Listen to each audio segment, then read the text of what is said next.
I wanted to jump. I needed to jump.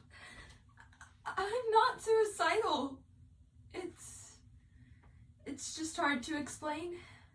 I like my life. I want to live.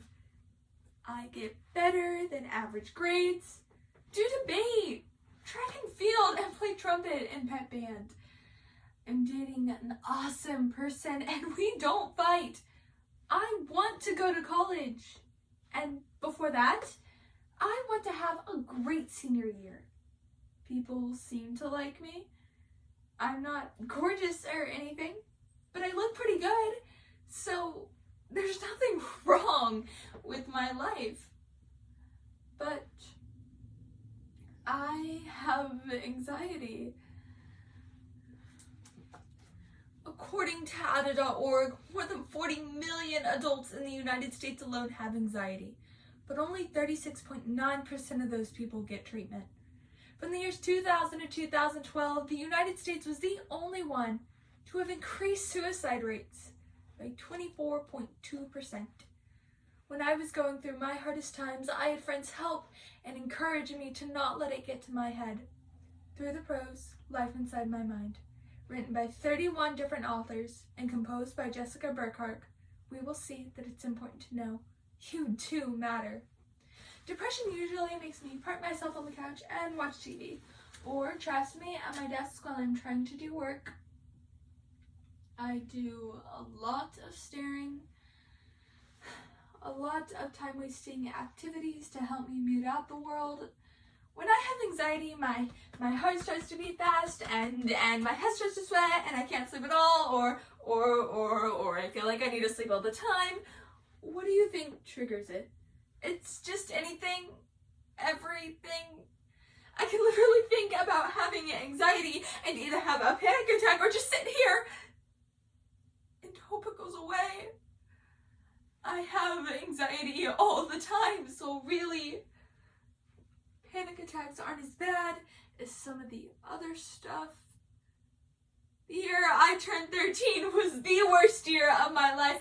I was not ready for my beauty, not ready to be seen as something besides a little girl, not ready for a new school, drugs, or a sociopathic bully, not ready for another new school a few months later, not ready for more drugs, and not ready for sex I did not fully consent to. Certainly not ready to navigate these terrors alone. Secrets came naturally to me. I had been keeping myself a secret since before I can remember. The next year, another new school. It was supposed to be a new beginning, but of course, I was still the same person. I was only ever half there. I knew I was supposed to be making new friends, but I couldn't remember how to smile.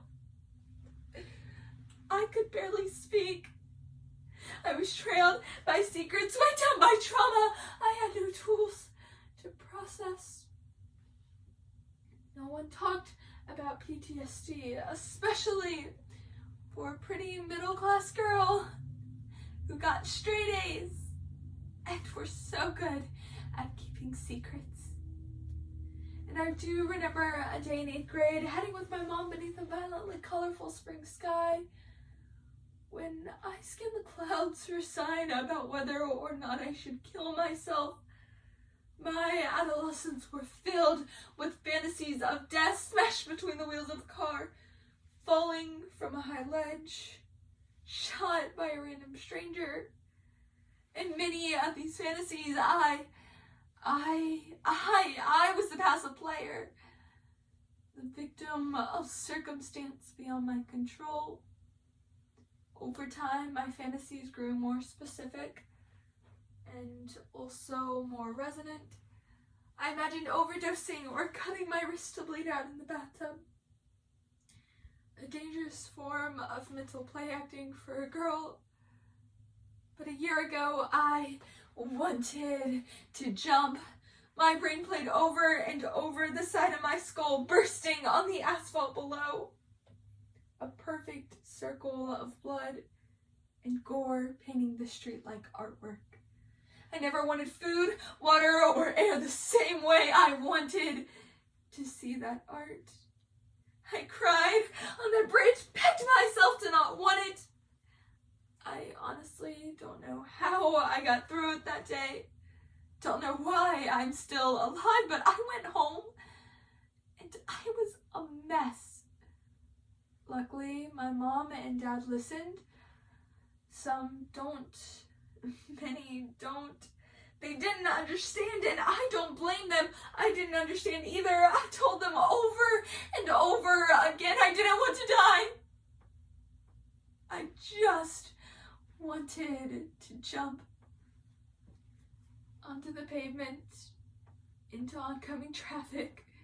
Better if I could time it right and get hit by a semi on the way down, but who would understand that? It's just crazy. So they took me to a therapist. She was the one who helped me see the other episodes, ones I hadn't thought of compulsions at all.